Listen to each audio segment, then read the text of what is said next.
The views and opinions expressed in this show are those of the presenters, hosts and guests and do not necessarily reflect the official policy or position of Brute TV. अस्सलाम वालेकुम, आपका host Wasim Rathore आपके साथ हाजिर है। Corona virus जो हर जगह फैल चुका है, हमारे घर, हमारे स्कूल, दफ्तर, मोहल्ले हर जगह मौजूद है। इसकी क्या वजह बनी कि गवर्नमेंट ऑफ पाकिस्तान ने लॉकडाउन खोल दिया है? सुनने में ये था कि हमारी अवाम बहुत गरीब है, ये भूख से मर जाएगी, लेकिन जब लॉकडाउन खुला तो यही अवाम एक भीड़ की तरह बाज़ारों में है और लाख लाख रुपए की शॉपिंग कर रही है। क्या जब इनकी अमवात वाक़ होंगी कोरोना की वजह से, क्या कोई बैरून मुल्क ऑर्गेनाइजेशन हमारे मुल्क को एड करेंगी? हुकूमत की इसके पीछे क्या लॉजिक है? देखने में ये भी आया है कि वो अवाम जो हॉस्पिटल में नॉर्मल चेकअप के लिए जाती थी, लेकिन उनके सर्टिफिकेट के ऊपर कोरोना वायरस लिख दिया गया है और उनका लाख लाख रुपए का बिल बना दिया गया है। वो लोग इस चीज़ को नहीं मानते कि हमारे पेशेंट में कोरोना की अलामात थी। तो इसके पीछे क्या वजह है?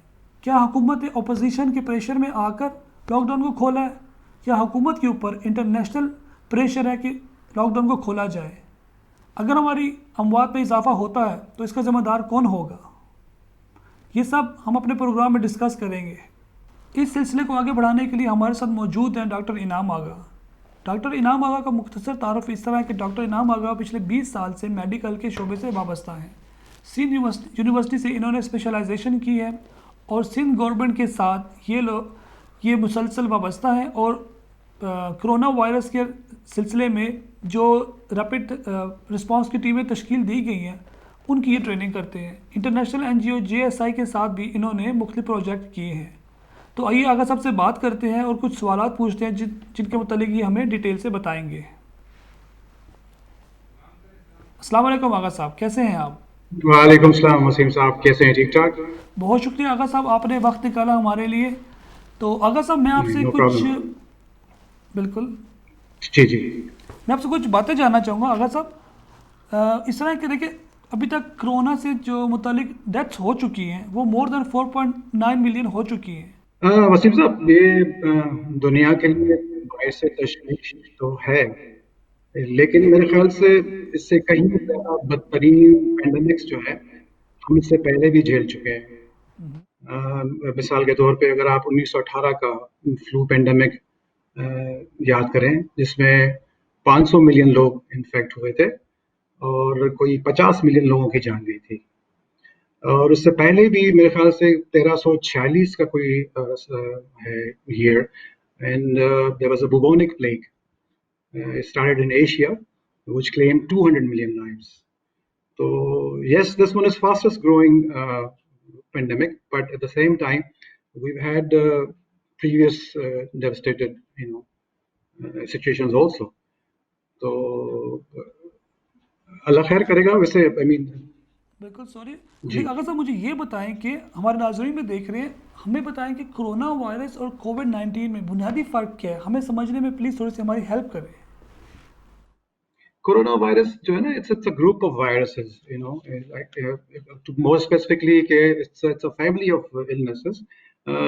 ये कोरोना वायरस कोई नया नहीं है, इससे पहले भी हमारे पास कोरोना वायरस जो है ना होते रहे। फॉर एग्जांपल, जैसे हमारे पास ये था, मर्स था, मिडल ईस्ट रेस्पिरेटरी सिंड्रोम, या इसके अलावा जो हमने सार्स को फेस किया, severe acute respiratory syndrome.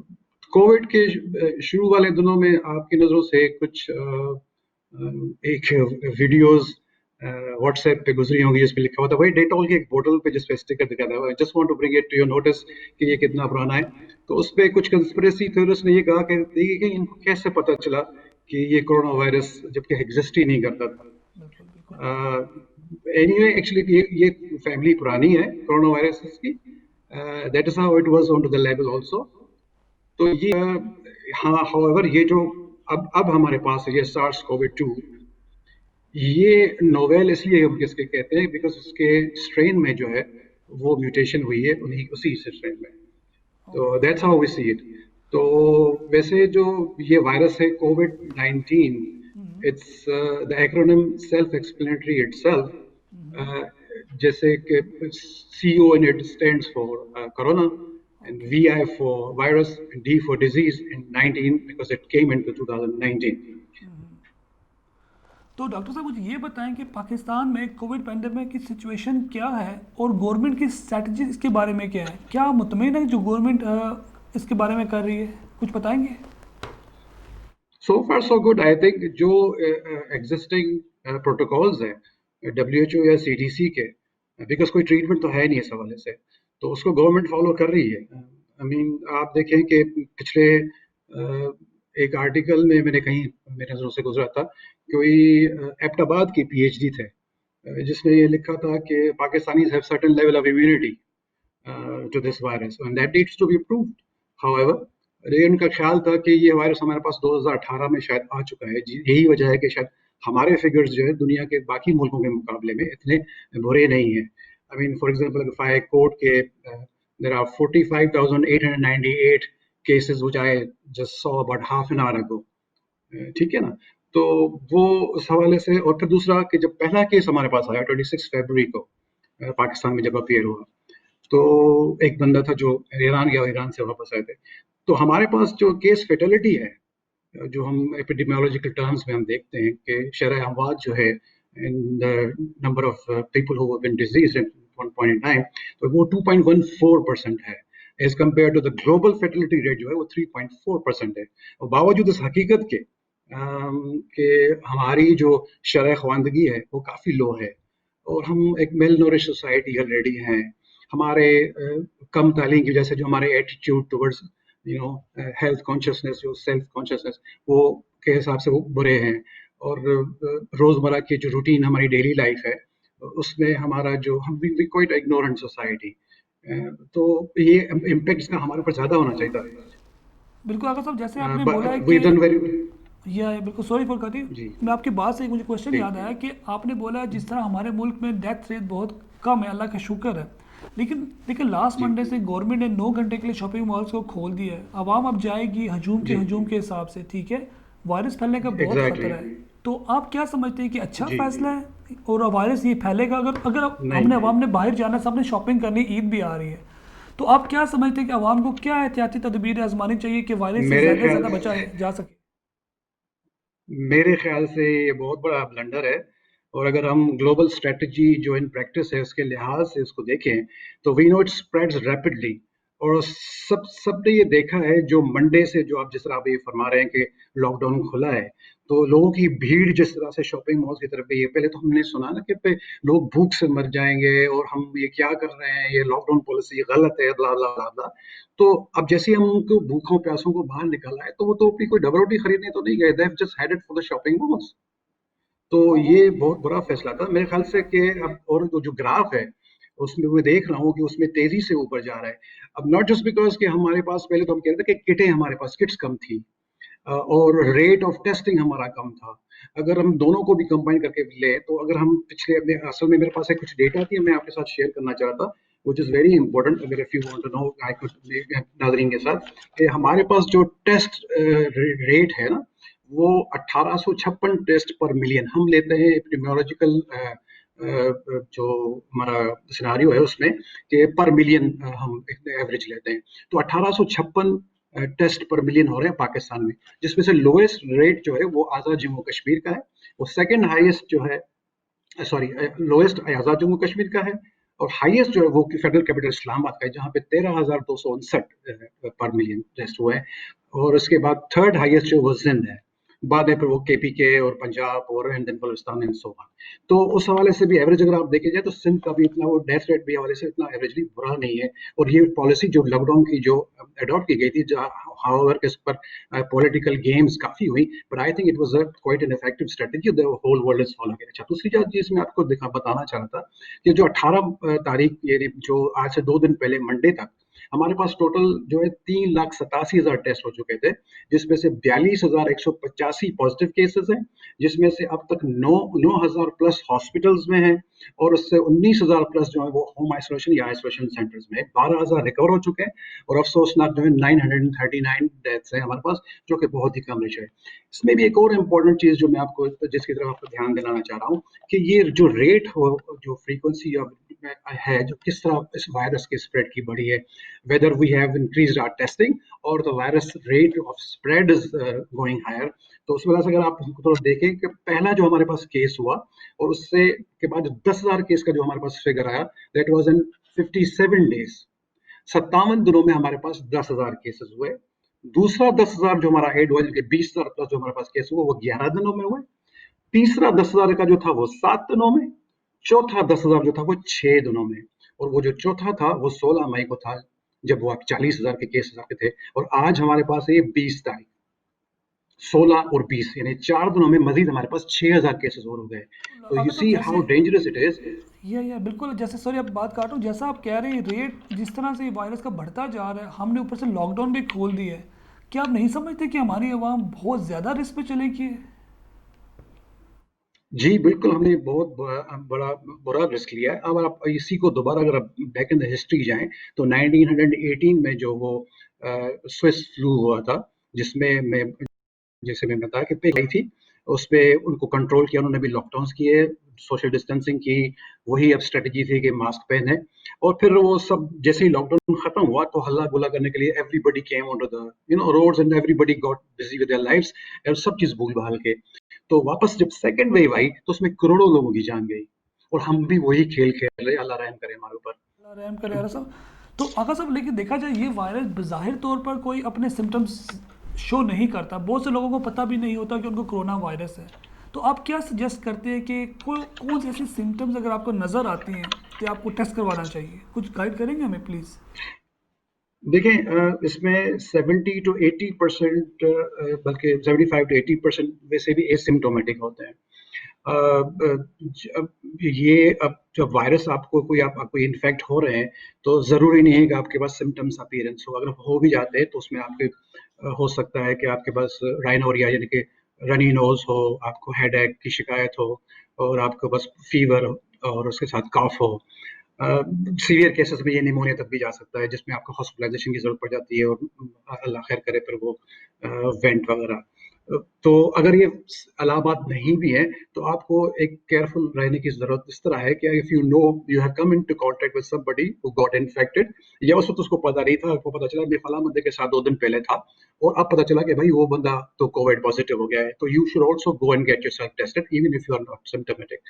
Because आपको नहीं पता कि आप उसकी जो प्री क्लिनिकल फेज़ है, जो जिसमें से वो गुजर रहा है, वो इंक्यूबेशन पीरियड जो उसका वायरस उसकी बॉडी में जो वायरस मल्टीप्लाई कर रहा है, it may not show the symptoms, तो लेकिन इट कैन इन्फेक्ट यू, तो वो आपको इन्फेक्ट कर सकता है दूसरे लोगों को। इसी तरह ये फैल रहा है, तो you need to watch yourself.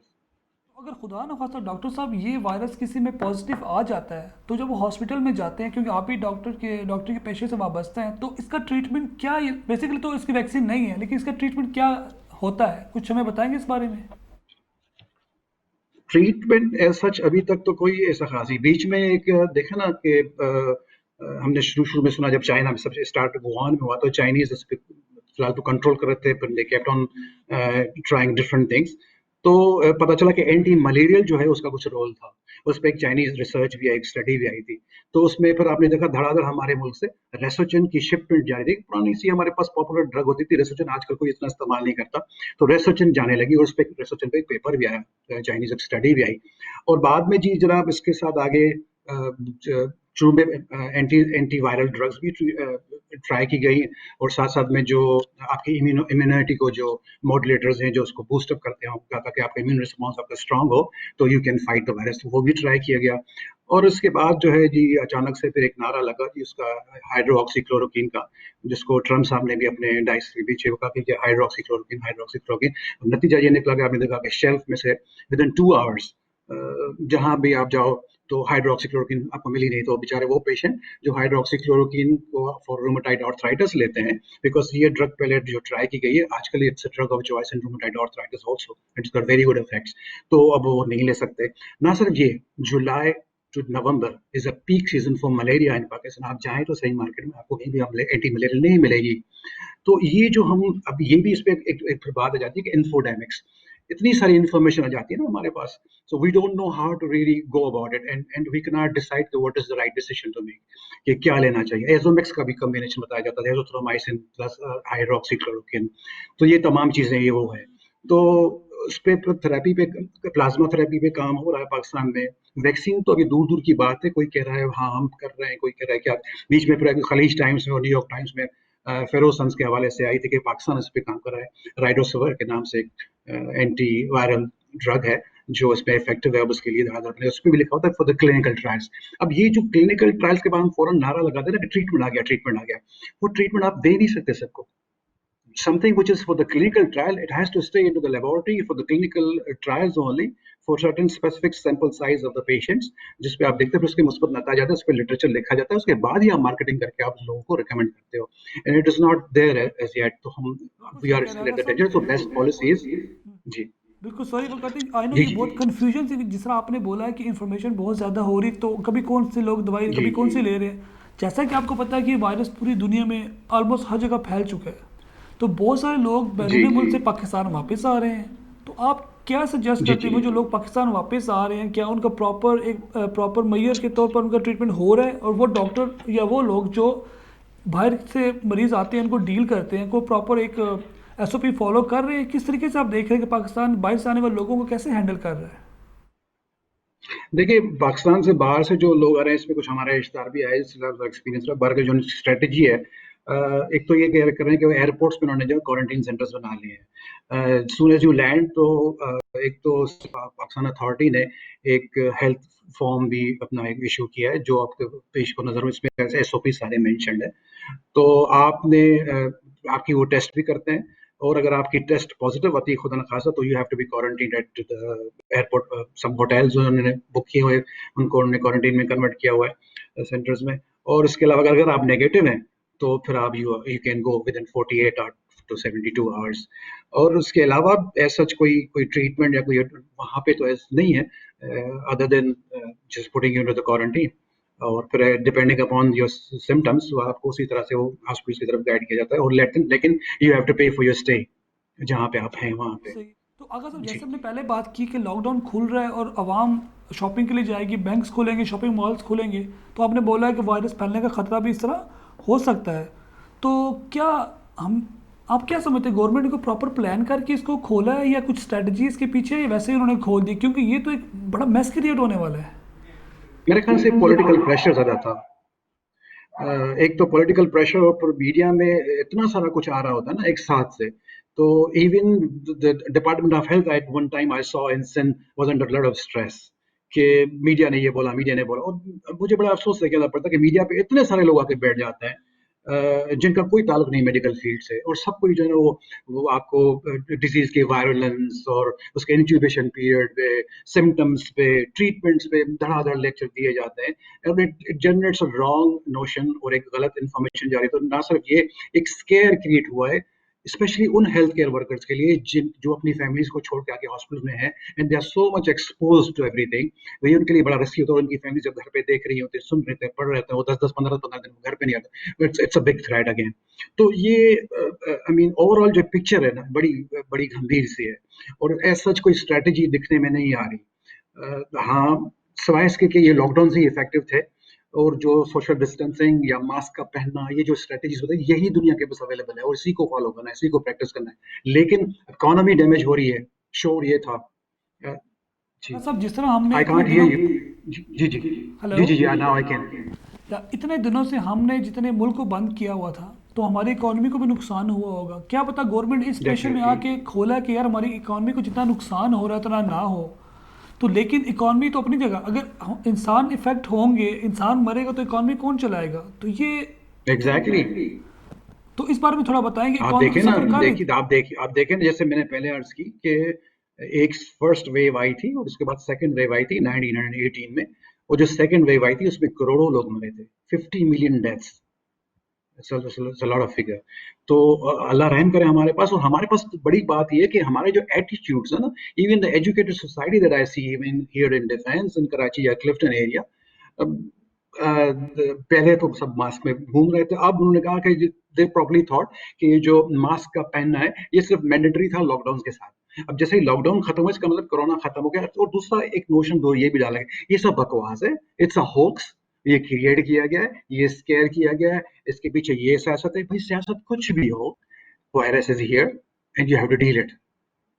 regardless of whatever the theories are behind it. बिल्कुल बिल्कुल, लेकिन डॉक्टर साहब ये भी देखा जा रहा है ना, कॉन्स्पिरेसी थ्योरी भी ऐसी है कि जो कोरोना से बंदे जिनकी डेथ हो रही है तो WHO उनको पैसे पे कर रहा है। सो अब देखिए ये हर बंदा डिफरेंट बातें करता है। सोशल मीडिया पे आप देख लें तो मुख्तलिफ आर्टिकल्स हैं कि कोई एक बंदा मरे तो उसको $13,000 मिलता है, अगर कोई बंदा वेंटिलेटर में मरे तो उसको आई थिंक $1 लाख मिलेगा। ये WHO क्यों Give उनको me दे, ये क्या चीज़ है? there's not even a single person जो टीवी पे आके या सोशल मीडिया पे या वोट के देखे थे मैं $13,000 ले गया। इमरान खान के एहसास प्रोग्राम से या बेनजीर निगम सपोर्ट प्रोग्राम से जो पैसे लेकर उसकी वीडियोस आ जाती है, तो ये जो $1,000 है ये किसी ने क्यों नहीं दिखाया?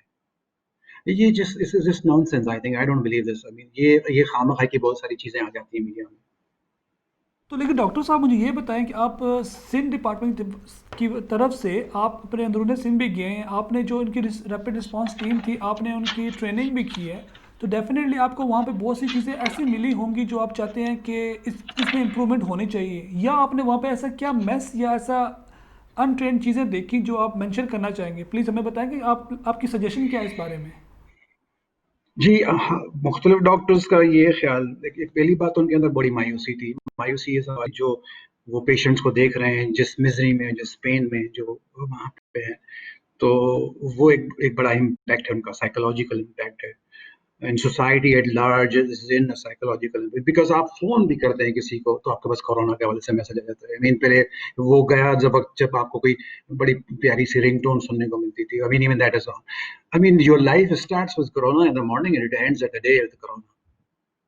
आई मीन एक चीज ये तो जाहिर बात जो पेशेंट्स को डील कर रहे हैं तो वो कहने उनके बाद काफी मायूस। तो देयर एन और हमारे पास कोई डिस्ट्रिक्ट लेवल पे वो ये कह रहे थे कोई साइकोलॉजिस्ट या साइकेट्रिस्ट डेप्यूटेड नहीं है अलॉन्ग विद एपिडेमियोलॉजिस्ट जो कि रिसर्च के साथ साथ उनको एक सपोर्ट भी दे सके, इनको एक साइकोलॉजिकल सपोर्ट या उनके जो इश्यूज है if they need a counselling तो वो हो सके। तो उन्होंने ये इसको बड़ा हाईलाइट किया। दूसरा उन्होंने भी बड़ी शिकायत की मीडिया के नेगेटिव रोल पे कि मीडिया ने बहुत ही बुरा रोल प्ले किया है, उससे हमारी फैमिलीज बड़ी कंसर्न है और हम इतने प्रेशर में जाते हैं कि मीडिया हमसे पहले जो बड़ी बड़ी किताबें पता नहीं कौन सी खोल के पढ़ के जाता है जिसका हमें भी नहीं पता होता कि ये कहाँ से वो चीज़ लेकर आ जाता है। और कोई एग्जिस्टिंग जो जिस तरह के साइकोलॉजिकल सपोर्ट सेंटर्स नहीं है डिस्ट्रिक्ट पे जो कि होने चाहिए, जहाँ पे हेल्थ केयर वर्कर्स जो है वो उनको अपना को रीच आउट कर सके। और there's inadequate knowledge regarding availability on the severity of the infection, या रिसर्च मटेरियल इतना अवेलेबल नहीं है डिस्ट्रिक्ट लेवल पे जो डिसमिनेट किया जा सके। और कोई ऐसा मैकेनिज्म भी नहीं है कि जो आपके पास पर्सनल प्रोटेक्टिव इक्विपमेंट जैसे पीपीईज हैं उनके डोसिंग एंड डोनिंग के हवाले से तो कहाँ से वो डिलीवर होंगी, कहाँ जाएंगी। और उसके बाद जो किट्स आपके पास सप्लाई हुई है, हर टेस्ट करते हैं एक रूल है, एपिडेमियोलॉजिकल रूल है कि आप सेंसिटिविटी और स्पेसिफिसिटी ऑफ द टेस्ट देखते हैं, उसी से आप अंदाजा लगाते हैं कि फॉल्स पॉजिटिव और फॉल्स नेगेटिव केसेस कौन से हैं। तो जो ट्रू सही। पॉजिटिव केसेस आपके पास हैं वो ठीक है, लेकिन अगर आप फॉल्स पॉजिटिव केस के पीछे पड़ गए और उसकी कॉन्टेक्ट ट्रेसिंग करने लगे तो आपके गवर्नमेंट के खामखा के रिसोर्सेज वेस्ट होंगे। और दूसरा उन्होंने ये भी बताया कि जो गवर्नमेंट की किट्स आई थी हमारे पास क्वालिटी कुछ बेहतर नहीं थी जो बनस्बत उसके जो आगा खान को दी गई, तो जिसकी बात शायद माजरत सिंध गवर्नमेंट ने भी की थी कि yes those kits were not that quality. इनका जो प्रोब था वो प्लास्टिक का था जो AKU के पास था, जो गवर्नमेंट को की तरफ उनको सर दी गई थी उनका कोई वुडन था और उसका जो बैकग्राउंड स्वॉब था वो भी इतना एब्जॉर्बेंट नहीं था कि उसके सीक्रेशन को पूरा एब्जॉर्ब कर सके, which could be enough for you know tested into the laboratory. और दूसरा उनके जो उनको ट्रांसपोर्टेशन है, 3 पैकिंग आती है यूनाइटेड नेशन अप्रूव, वो 3 पैकिंग एबिलिटी उनकी भी नहीं है। और उसमें एक -70 टेम्परेचर दरकार होता है, वो कहाँ से आती है, आप -70 को आपके पास वो इक्विपमेंट। तो बहुत सारी चीज़ इश्यूज है, since it's a new thing and government is learning and government needs resources. पहले तो मास्क का इशू था, वो मास्क आ गए, पीपीईज का इशू था, पीपीईज आ गए, वेंटिलेटर्स का इशू था। मेरे ख्याल से सिंध गवर्नमेंट को अभी भी ये ग्रीवेंसेस है कि उनको अभी तक कोई वेंटिलेटर नहीं दिए गए। सही। तो अगर सर वट एवर इज है। सही, मुझे समझ आया कि मेन चीज़ है इस वैक्सीन को या जो इसका जो किट्स हैं उसके ट्रांसपोर्टेशन का मसला है, हमें नहीं पता है किस टेम्परेचर में रख के हमने इसको मूव करना है।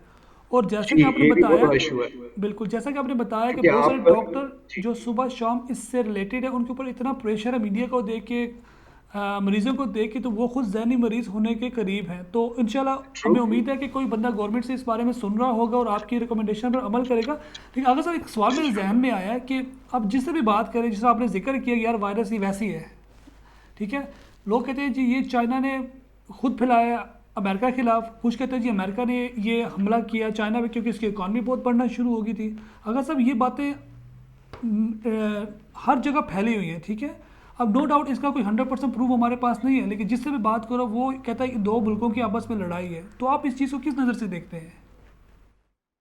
See, obviously, well, I'm not a political analyst, but however, जो चीज हर बंदा टीवी को देख रहा है और सुन रहा है, और प्लस जो आप हॉलीवुड मूवीज देखते आए over last 2 decades, and so और फिर वो इस तरह होता भी है, तो you can sort of anticipate what is happening really, and this has been already conveyed through so and so movie. और इस तरह का chaos क्रिएट किया जाएगा, chaos क्रिएट करने के बाद जो है इस सिस्टम को डिरेल किया जाएगा, और सिस्टम को डिरेल करने के बाद ये जो पेपर मनी है इसको खत्म करके डिजिटल मनी लाई जाएगी, जिसको आप देखेंगे बल्कि चाइना में तो ये शुरू भी हो चुका कि उन्होंने ये एक्सपेरिमेंटली डिजिटलाइज करना शुरू कर दिया है। एंड प्लस उसमें न्यू टेक्नोलॉजी एक 5G का भी रोल इस तरह है कि जब इन 5G comes, so you're probably going to have automatic cars running on the road. You might have an artificial intelligence coming to play to do your health job, and there's so many things in microscopic robots doing work for you, infusing them intravenously and getting them. There's a lot to come. तो उस हवाले से जाहिर बात है तो नई jobs create होंगी, कुछ नया डेवलप होगा, तो there's every country is in a race to avail that. Yes, it could be that also. और ये जो न्यू वर्ल्ड ऑर्डर की हमने इस बात की थी, पहले बुश सीनियर साहब से, फिर बुश जूनियर साहब से, फिर ओबामा साहब से कंटिन्यू करते हुए, और इस तरह ये सिलसिला चल रहा है। बिल्कुल। लेकिन अगर साहब एक बात देखने में आ रही है कि बिल गेट्स हर जगह अपने ना वो अपने राय देते हैं, क्योंकि वो एक उनका बिजनेस है विंडो बनाना, कंप्यूटर से रिलेटेड है, ठीक है, सॉफ्टवेयर से रिलेटेड। लेकिन जब पोलियो की वैक्सीन आई थी तो बिल गेट्स ने बड़ा बढ़ चढ़ कर हिस्सा लिया था। अभी जब कोरोना की डिजीज़ आई है तो उन्होंने बड़ा बढ़ चढ़ कर हिस्सा लिया, और सोशल मीडिया पर इनकी एक वीडियो भी थी, शायद आप लोगों ने देखी हो, जिसमें वो कह रहे थे कि हम इस तरह विद इन 2-3 ईयर्स बीमारी आने वाली है, दुनिया इफेक्ट होगी। मेरा कहने का मकसद ये है कि उसको किसने राइट दिया कि यार ना वो डॉक्टर है ना वो स्पेशलिस्ट है, ठीक है, हमें इम्पोज कर रहे हैं, बड़े बड़े मिनिस्टर्स को इम्पोज कर रहे हैं कि यार ये मेडिसिन आप लॉन्च करें, मैं उसमें मनी इनपुट करता हूँ। तो आप कैसे देखते हैं कि यार क्या ये बंदा इस कॉन्स्पिरेसी में शामिल है, इसका क्या ताल्लुक है? Game of corporates, we do it in a health way और कंप्यूटर सॉफ्टवेयर के तरीके से, किसी तरीके से। गुड थिंग इज कि सोशल मीडिया इतना एक्टिव है कि now everybody starts talking about. पहले तो ये बातें पता नहीं चलती थी, अब ये ओपन है, probably they want you to know, now they want you to know because everything is under control now, there's no scare for them, they're all in a well controlled situation कि वो आप चाहे कुछ भी सोचें, आप चाहे कितने भी प्रोटेस्ट कर लें, आप चाहे कुछ भी कर लें, होना वही है जो उन लोगों ने चाहा है। तो probably they don't care anymore. Yes, Bill Gates he's the biggest shareholder into in his investments into so many things. Even एक solar project चल रहा है. I mean, there's so many things. I mean, if you नहीं, आप बताना चाहते हो, Google बता about सकते हैं, हम लोग सुनना चाहते हैं कि ये बीमारी है या कोई सियासी अमल है या क्योंकि न्यू वर्ल्ड ऑर्डर है, कुछ प्लीज़ अपने जो आपके पास कोई नॉलेज हमें गाइड करें ताकि जो हमारे सुनने वाली आवाम है उनको भी समझ आए कि ये क्या हो रहा है। जी न्यू वर्ल्ड ऑर्डर के हवाले से तो बात अगर मैं लिंक करना चाहूँ तो वेल लेट्स ओके, तो जी एग्जैक्टली है तो सही ना, अब कुछ तो है। अब ये इतने सारे कोइंसिडेंसेस एक साथ नहीं हो सकते। दुनिया में एक नया सिस्टम तो आना जिसके लिए उनके दुनिया लीडरशिप ने कहा है, ओपनली कहा है कि there has to be a new world order. वो न्यू वर्ल्ड ऑर्डर क्या है? Think as one, think as an one. आप सब लोग एक ही सोच किस तरह रखेंगे? आप इतने सारे इंडिजिनियस आपके पास हैं, आपके पास कम्युनिटीज दुनिया में, इतनी सारी लैंग्वेजेस और डिफरेंट कल्चर्स हैं और रिलीजन्स हैं, आप उनको किस तरह, how will you force them to think as one? अभी आपका कोरोना भी एक ऐसा इंसिडेंस है कि you all thinking as one. आप सारा दिन आप कुछ नहीं करते, आप सर्वाइव करके आप देखते कि नया कोरोना पे लेटेस्ट क्या है। So you at making anything a reason, they have made you to focus on one thing. Anyway, इनका कुछ और है कि ये they want to link you आपका जो फ्यूचर में मोबाइल फोन होगा वो 5G से ऑपरेटेबल होगा and 5G towers are being erected everywhere और उसका आप इफेक्ट्स देख ही रहे हैं। दूसरा ये है कि वो आर्टिफिशियल इंटेलिजेंस से लिंक होगा further and that artificial intelligence will have a single grid somewhere in America और समवेयर इन इजराइल और एनीवेयर। वो एक सिंगल ग्रिड होगा which will be probably operatable under Zionist authority और वहां से they will even be able to create perceptions for you. I mean, anything that you feel or see or it could not be real. I mean, you'll be probably manipulated to do that. So a lot of dirty science is coming up, and the world is really and is beginning to end up into a horrible place. Allah Raham kare. So let's see what happens. ये बहुत इसका है खतरनाक link चीज़ है। Definitely तो है। बिल्कुल ये यागा साहब जिस तरह आप बता रही हैं तो बड़ी ख़तरनाक सी बात है, क्योंकि साहब हमने हॉलीवुड की मूवी भी देखी थी, आई थिंक मिशन इम्पॉसिबल। जिस तरह वो एक आदमी कुछ सोच रहा होता है तो उस सोच से पहले ही वो पहुंच जाते हैं, क्योंकि वो कहते हैं कि हाँ, आपने हमने देखा कि आप इस सोचने वाले हैं कि आप किसी बंदे का कत्ल करने वाले हैं।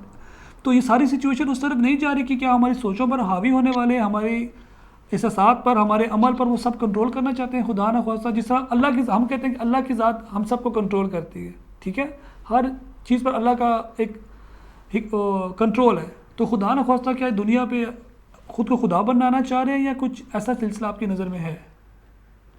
जी, इसको रिलीजियस वे में अगर आप देखना चाहेंगे तो see let's go back into time के 2005 में ये लोग जब अफगानिस्तान में घुसे हुए थे तो इन्होंने while they were combatting Mujahideen and Taliban तो उन्होंने काफियों को जब पकड़ा था तो there was a team of researchers and scientist already there और उन्होंने उनको पकड़ के उन पे कुछ रिसर्च की कि ये इनके अंदर कोई बंदे इतने रिलीजियस फैनेटिक्स जो टर्म इस्तेमाल करते थे, call them fanatics and fundamentals.